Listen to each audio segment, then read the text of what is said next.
welcome in this video. तो चलिए शुरू करते हैं. આ ટોપિક ની અંદર we are discussing about X-ray and radioactive elements.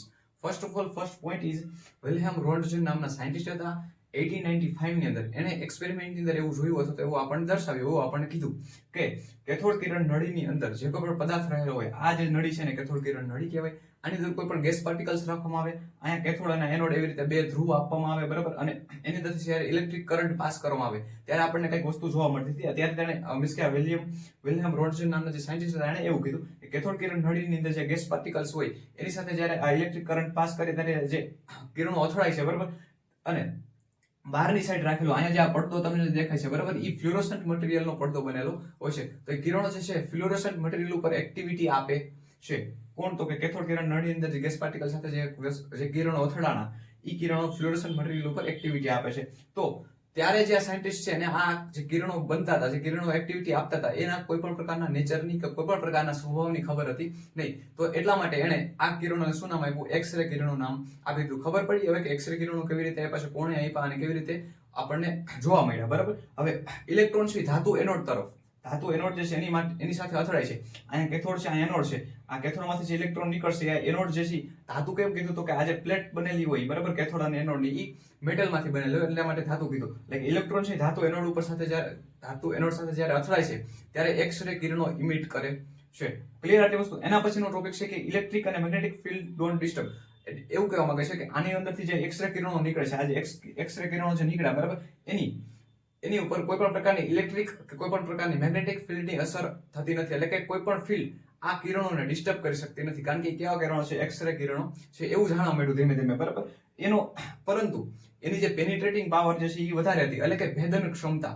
પેનિટ્રેટિંગ power it means કે એની ભેદન ક્ષમતા. આ જે કિરણો નીકળ્યા એ કોઈ પણ વસ્તુની અંદર ઊંડે સુધી જઈ શકે છે, સમજાય છે? એટલે કે ભેદીને, એટલે કે એની અંદરની સાઈડ, કોઈ પણ વસ્તુની અંદરની સાઈડ વધારે પ્રમાણમાં જઈ શકે છે. એટલે એની ભેદવાની ક્ષમતા વધારે છે, એનો પેનિટ્રેટિંગ પાવર વધારે છે. એટલા માટે કોઈ પણ પ્રકારના પદાર્થ હોય એનો અંદરનું જે મટીરિયલનું જે સ્ટડી કરવું હોય, અંદરના મટીરિયલનું જે સ્ટડી કરવું હોય, બરાબર, એના માટે આ કિરણો વપરાય છે. એટલે કે ઇનર પાર્ટનું જે કોઈ પણ પ્રકારનું સ્ટડી કરવાનું એની અંદર આ એક્સ-રે કિરણોનો યુઝ થાય છે.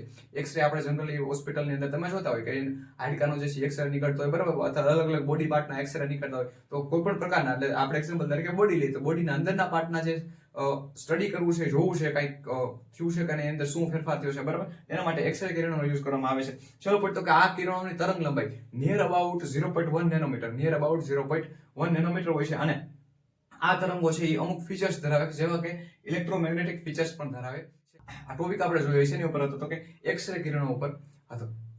હેલો, તો ચાલો આપણે વાત કરી લઈએ હવે રેડિયો એક્ટિવ એલિમેન્ટ વિશે, બરાબર. હેનરી બેકરેલ નામના સાયન્ટિસ્ટ હતા, એને એવું જોયું કે some elements are emit the radiation. Means કે આપણે કેમ ઘડિયાળની અંદર કે ક્યાંક ને ક્યાંક રોડ ઉપર કે હાઈવે ઉપર આપણે જોતા તો રેડિયો એક્ટિવ એલિમેન્ટ એની અંદર યુઝ કરેલા હોય, બરાબર. રેડિયો એક્ટિવ એલિમેન્ટ મીન્સ કે ચમકે છે, બરાબર, રેડિયો એક્ટિવિટી આપે છે. આપણે કેમ અંજવાળામાંથી અંધારામાં જાય તો એલિમેન્ટ ચમકતા હોય એવી રીતે, બરાબર. તો રેડિયો એક્ટિવ એલિમેન્ટ હોય, એને એવું જોયું કે અમુક એલિમેન્ટ છે એ પોતાની જાતે આપમેળે જે છે ન્યુક્લિયસમાંથી જે છે શું કરે છે? રેડિયો એક્ટિવિટી આપે છે, એટલે કે ચમકે છે. એટલે એને આ ફિનોમિનાને શું કીધું? રેડિયો એક્ટિવિટી કીધું. આવા જે એલિમેન્ટ્સ છે એને શું કીધું? રેડિયો એક્ટિવ એલિમેન્ટ્સ કીધું. આ ફિલ્ડને ડેવલપ કરવા મેઇન ચાર સાયન્ટિસ્ટનો ફાળો હતો. કયા કયા હતા? કે મેરી ક્યુરી હતા, પિયરી ક્યુરી હતા, રુથરફોર્ડ હતા અને ફ્રેડરિક સોડી હતા. ચાર સાયન્ટિસ્ટ હતા. એને એવું કંઈક જોયું, એવું કંઈક ડોક્યુ કર્યું, એવું કંઈક અંદર જોયું કે આવી કંઈક વસ્તુ આપણને જોવા મળે છે, બરાબર. હવે એની અંદરથી આ જે ઇમિટ થતું રેડિયેશન હતું એની અંદર એને ત્રણ પ્રકારના રેડિયેશન છે જોયા: આલ્ફા રેડિયેશન, બીટા રેડિયેશન અને ગામા રેડિયેશન. આલ્ફા રેડિયેશન છે એની અંદર એને શું જોવા મળ્યું? તો કે હાયર એનર્જી સાથેના આલ્ફા કણ જોવા મળ્યા. બીટા કણ છે લાઇક ઇલેક્ટ્રોન, એટલે કે ઇલેક્ટ્રોનના ગુણધર્મ જેવા જોવા મળ્યા, જેમ કે નેગેટિવ ચાર્જ વાળા, બરાબર.